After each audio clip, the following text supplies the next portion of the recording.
আসসালামু আলাইকুম। সুপ্রিয় শিক্ষার্থী বন্ধুরা, আশা করি আমরা সকলে মহান আল্লাহ তাআলার এক বিশেষ রহমতে ভালো রয়েছি। আবারও স্বাগতম math and science online university suggestion শাখা আলহামদুলিল্লাহ সাজেশনে। প্রিয় শিক্ষার্থী বন্ধুরা, আমরা আমাদের সাজেশন অনুসারে ক্লাসগুলো দেখার চেষ্টা করব। আর এই চ্যাপ্টারটি হচ্ছে চ্যাপ্টার 7 আর ডি ময়ভার উপপাদ্য বিপি, অর্থাৎ আমাদের বই পৃষ্ঠা হচ্ছে তিতাস পাবলিকেশন বোর্ড বই আমরা ব্যবহার করার চেষ্টা করি সব সময়। 281 পৃষ্ঠা। এটা হচ্ছে এক্সাম্পল হিসেবে 27-এর 1 নাম্বার। আর এটা কোনো জটিল সংখ্যা না, এটা হচ্ছে নাম্বার একটা। তো এই হলো বিষয়। তো আগের যে ক্লাসগুলো আমরা দেখেছিলাম মান নির্ণয় কীভাবে করতে হয় সেটা এক নিয়মে। আর এখন যে একটা সমীকরণ দেওয়া আছে, তো সেই সমীকরণ থেকে আমাদের শুধুমাত্র এক্সের মানগুলো নিয়ে আসতে হবে। তো এক্সের মানগুলো বলতে এক্সের মান, ঠিক আছে। তো প্রথমত আমাদের যে কাজটা সেটা বোঝা উচিত, যেহেতু বলছে ডি ময়ভারের উপপাদ্য, আমরা সূত্রটি জানি। তো সূত্রটি হচ্ছে যে cos theta plus i sine theta, power হিসেবে আমরা যেটা বলি n, আর cos n থিটা মানে এই nটা যে আমরা দেখতে পেয়েছি, এই nটা কিন্তু যে পাওয়ার আকারে আছে, তো ডি ময়ভারের উপপাদ্য অনুসারে nটা কিন্তু থিটার সঙ্গে গুণ হয়, এটা আমরা জানি। এই nটা কি থিটার সঙ্গে গুণ হবে, সুতরাং সূত্রটা আমরা এভাবে মনে রাখব। আচ্ছা, আর অবশ্যই আমাদের কজ অনুপাতে সাইন অনুপাতে থাকতে হবে এবং কি থাকতে হবে, আই থাকতে হবে, মানে জটিল বা পোলার অংশ হিসেবে।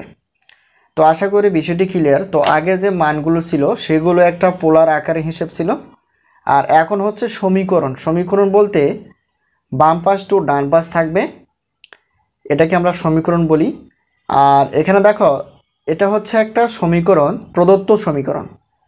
তো আমরা দ্বিঘাত সমীকরণের সূত্র সঙ্গে তুলনা করে এখানে মানগুলো নিয়ে আসার চেষ্টা করব। তো দ্বিঘাত সমীকরণের যে সূত্রটা আমরা জানি অরিজিনালি, যে এ এক্স স্কোয়ার প্লাস হচ্ছে বি এক্স প্লাস হচ্ছে সি ইকুয়াল হচ্ছে 0, এটা হচ্ছে দ্বিঘাত সমীকরণ।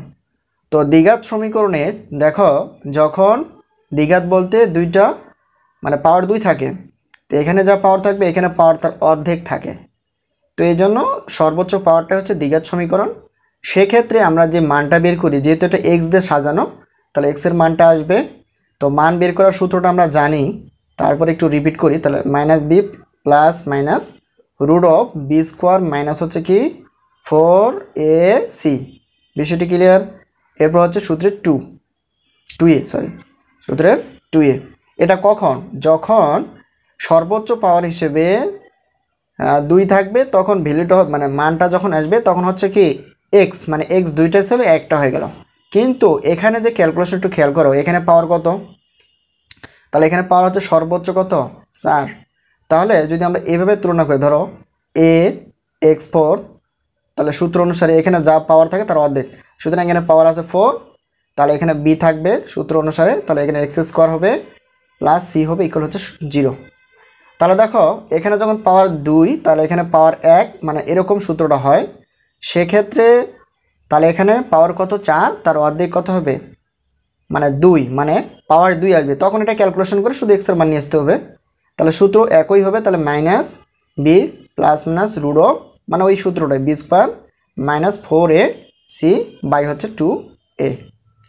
তো এলো বিষয়। তাহলে এই সমীকরণের সঙ্গে মানে এভাবে আমরা এটাকে তুলনা করে, যেহেতু আমাদের বির মান লাগবে, মানে এ বি সির মান লাগবে, সেই মানগুলো আমরা এখান থেকে খুঁজে নিব। তো দেখো এখানে, তো প্রদত্ত যে সমীকরণটা দেওয়া ছিল সেটা আমরা লিখে ফেললাম।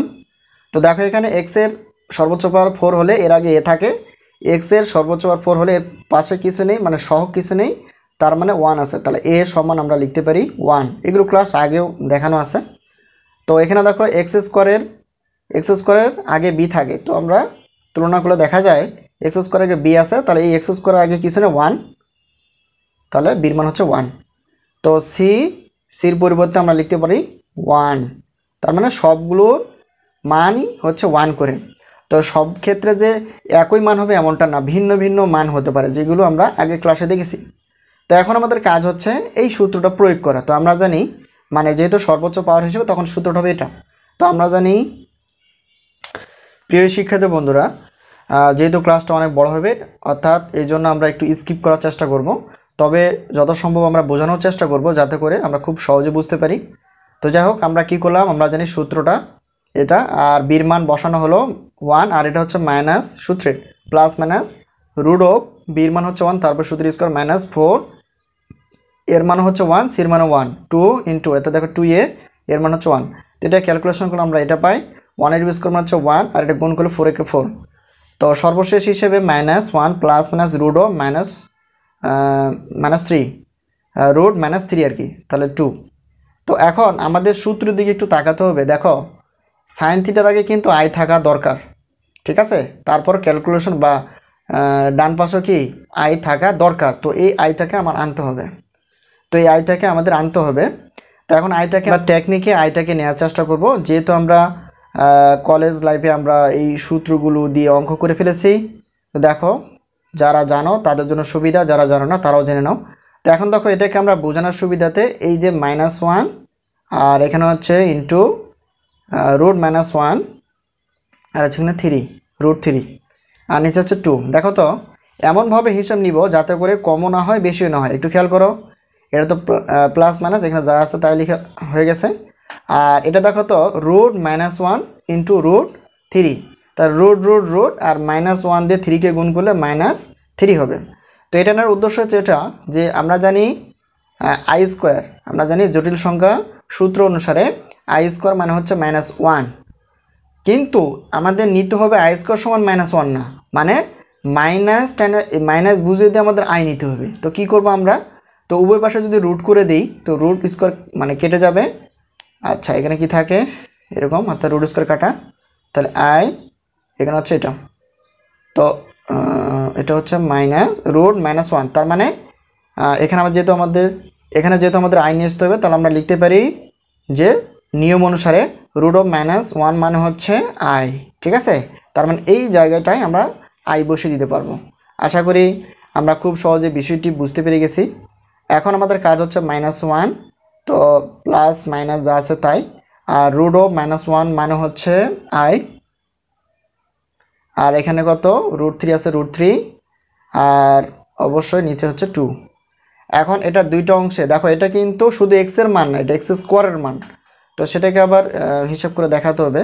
তো এটাকে আমরা যেহেতু সূত্র অনুসারে আমাদের দুইটা খণ্ডে ভাগ করতে হবে, তো এই অনুসারে আমরা দুইটা খণ্ডে ভাগ করব। দেখো এখানে কি করতে মানে আমরা পারি, সেটা হচ্ছে যে -1/2, মানে আমরা এই মানে ভেঙে নিতে পারি প্লাস মাইনাস, আর আইটাকে আমরা এভাবে দিতে পারি, আর এখানে থাকতেছে হচ্ছে যে রুট 3/2টা এটা।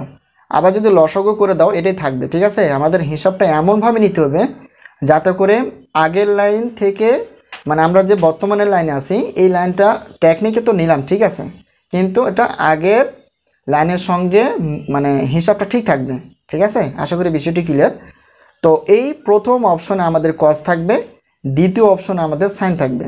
তো কস কত ডিগ্রির মান এটা বুঝতে হবে, যে কস কত ডিগ্রির মান -1/2। আমরা জানি কসের +1/2 আছে, সেটা হচ্ছে যে কস 60 ডিগ্রির মান হচ্ছে হাফ, ঠিক আছে? আর এখানে সাইন আমরা জানি যেহেতু রুট 3/2 60 ডিগ্রির মান। তো যাই হোক, আশা করি বিষয়টি ক্লিয়ার। যেহেতু এখানে প্লাস না মাইনাস, তাহলে সেক্ষেত্রে আমাদের জানতে হবে যে আমরা জানি কস -1/2, অর্থাৎ আমরা যদি পাই নিয়ে আসতে চাই তাহলে সেই ক্ষেত্রে আমরা জানি যে কস আমরা জানি 2π/3, এগুলো আমরা জানি, ঠিক আছে? আর প্লাস মানে যা আছে তাই, আর এখানে কত আই।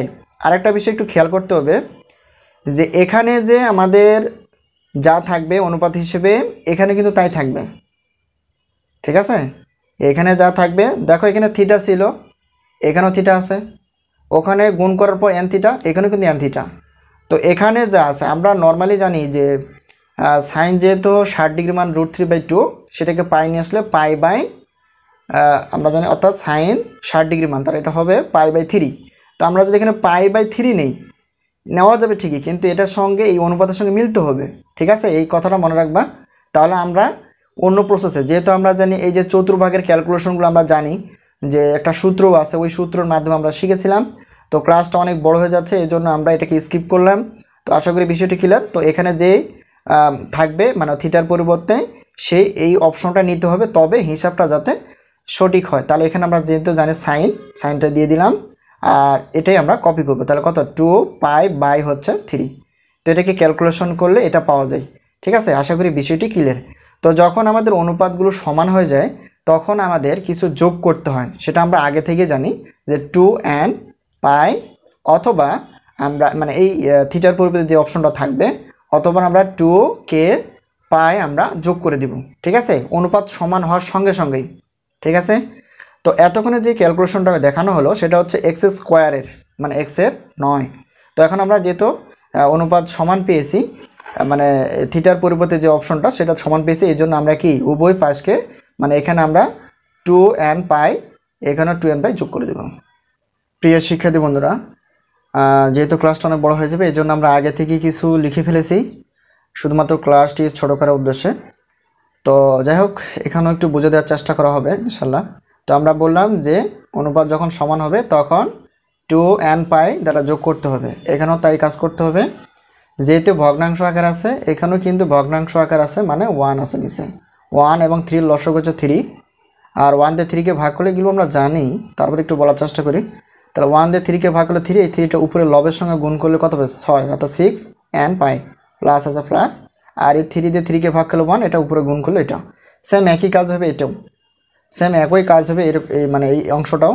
এখন এরপর আমাদের কাজ হচ্ছে ধীরে ধীরে, দেখো এখানে যেহেতু এখানে আমরা কমন নিতে পারি, আর আমরা দেখেছি প্রত্যেকটা এরকম অঙ্ক পাইটাকে আমরা সাইডে রাখার চেষ্টা করি। তো এখান থেকে কমন, অর্থাৎ 6কে ভাঙলে 3 দুগুণে 6, 2কে ভাঙলে 2, 1কে 2, অর্থাৎ 2 কমন যায়। আর এখানেও পাই, এখানেও পাই, একটা পাই কমন নেওয়া যায়। তাহলে এখানে কমন নেওয়ার পর 3n, আবার গুণ করো তো এটাই চলে আসবে, এটা গুণ করো তো আগেরটা চলে, এখানে দেখো কিছু নেই, মানে 1 থাকবে, একবারে 0 থাকবে না, প্লাস সেম একই কাজ। ঠিক আছে, আচ্ছা, তো এই হলো বিষয়। এখন আমাদের পরবর্তী যে কাজটা, এই যে পাইটাকে আমরা চাইলে এখানেও রাখতে পারি, আবার এখানেও রাখতে পারি। তো এটা অঙ্ক করার সুবিধার্থে আমরা এই কাজটা করব, যে পাইটাকে সব সময়, এটা যেহেতু থিটা আকারে কাজ করে, তো এটাকে আমরা আলাদা রাখার চেষ্টা করব, আর পাইটাকে এরকম নিচে, মানে ভগ্নাংশের মতো রাখার চেষ্টা করব সাইডে। আচ্ছা, একই, মানে এগুলো যা আছে তাই থাকবে, সেম একই কাজ। ঠিক আছে, আচ্ছা, আশা করি বিষয়টি ক্লিয়ার। এর পরবর্তী আমাদের কাজ হচ্ছে যে, যেহেতু আমাদের শুধুমাত্র এক্স এর মান নিতে হবে, কিসের মান নিতে হবে, এক্স এর মান। তো এখানে এক্স স্কোয়ারের আছে, তাহলে আমাদের কি করা উচিত, তো এটা হচ্ছে এক্স স্কোয়ার, আর এই পার্টটাকে যদি আমরা সেকেন্ড ব্র্যাকেট দিই, দেওয়ার পর যদি বলি এই পুরো অপশনটার পাওয়ার কিছু নেই, মানে আমরা জানি 1 থাকে, 1, আর এই পাওয়ারটা নিচ থেকে, যেহেতু এটাকে আমরা ওইদিকে নিয়ে যাব, তাহলে কি আছে, এখানে 2 আছে, নিচ থেকে ভাগ হয়ে যাবে, অর্থাৎ 1/2 হয়ে যাবে, এগুলো আমরা জানি। আচ্ছা, এর পরবর্তী কাজ কি, এর পরবর্তী কাজ হচ্ছে আমাদের যে সূত্রটা আমরা দেখতে পেয়েছি, এই এনটা কিন্তু থিটার সঙ্গে গুণ হবে, এনটা থিটার সঙ্গে। তো এটা যদি আমাদের থিটা হয়, তাহলে এই যে এখানে এন বলতে এখানে 1/2 বা হাফ, এটাকে যদি আমরা গুণ করে দেই, তাহলে কত 1 দ্বারা এটাকে গুণ করলে এটার কোনো পরিবর্তন হবে না, যা আছে তাই। আর 2 দিয়ে যদি 3কে গুণ করে, 3 দুগুণে 6। একইভাবে এই কাজটাও দেখো, এখানে 1 দ্বারা গুণ করলে এটাই থাকবে, আর 2 দ্বারা গুণ করলে এটা থাকবে, একটু কাটাকাটি যায়, যেমন আমরা কাটতে পারি, যেমন 3 দুগুণে হচ্ছে 6, মানে 3 থাকবে। তাহলে এখানেও 3 দুগুণে 6, অর্থাৎ এখানে কত 3 থাকে। তাহলে এখানে কি থাকে, অতএব এক্স এর যে মানটা আমরা বের করলাম cos 3n প্লাস হচ্ছে 1/3 পাই প্লাস মাইনাস আই সাইন, মানে এটা কাটাকাটি করলে উপরেরটা থাকে আর নিচে থাকতেছে কত 3। তো এখন এটাই অ্যান্সার। ঠিক আছে, এটাই অ্যান্সার। এখানে দেখো n, তো এই যে nটা রয়েছে, এই n এর মানটা কিন্তু আমরা বিভিন্ন মান বসিয়ে দিয়ে বিভিন্ন এটার পজিটিভ মান এবং নেগেটিভ মান নিয়ে আসতে পারি। তোমরা যদি একটা দুইটা দেখাতে চাও সবচেয়ে ভালো হয়, তো একটা মুখে বলে দেয়, যেহেতু এখানে n এর মান, অর্থাৎ n এর মান 0, 1, 2, 3, মানে ইচ্ছা মতো বসাতে পারো। তো এত দেওয়ার দরকার না, তোমরা মানে একটা দুইটা দেখালেই, মানে তোমরা একটা দুইটা দেখাতে পারো। তো এখন দেখো 0 যদি আমরা n এর জায়গায় বসাই, তাহলে এটা 0 হয়ে যাবে, তাহলে 1, আর এখানে পাই গুণ করলে কত হবে, তাহলে 1 পাই কে পাই/3, মানে cos π/3, প্লাস এখানেও তাই একই। এখানে দেখো এখানে পাইটা কিন্তু বাদ পড়ে গেছে, পাইটা কিন্তু অবশ্যই দেওয়ার চেষ্টা করতে হবে, ভুল করা যাবে না। আচ্ছা, এখানে কিন্তু পাই থাকবে। ঠিক আছে, আশা করি বিষয়টি ক্লিয়ার, মানে সবগুলো সব জায়গায় থাকবে, শুধু হিসাবেরটা একটু বোঝার চেষ্টা করো। আর এভাবে যদি আমরা 1 বসাই, তাহলে এটা কত, 3 একে 3, 3 আর 1 যোগ করবে 4, তাহলে কত হবে, এটা উপরে যদি গুণ করি তাহলে 4π/3, 4π হচ্ছে 3, আর প্লাস মাইনাস আর আই সাইন, এটাও কি হবে একই। আর পায়ের মান তো আমরা মুখস্থ জানি, ওই মানটা বসিয়ে দিয়ে ক্যালকুলেশন করলেও কিন্তু মান আসবে, এই হলো বিষয়। তো আজকে এই পর্যন্তই, আবারও দেখা হবে পরবর্তী পর্বে। সাজেশন অনুযায়ী ক্লাস আমরা দেখার চেষ্টা করব। তো প্রতিদিন আমরা ক্লাসগুলো আপলোড করার চেষ্টা করি সন্ধ্যা 6:30। অবশ্যই ক্লাসগুলো মনোযোগ দিয়ে দেখার চেষ্টা করবা। সকলে সুস্বাস্থ্য কামনা করে শেষ করছি। আল্লাহ হাফেজ।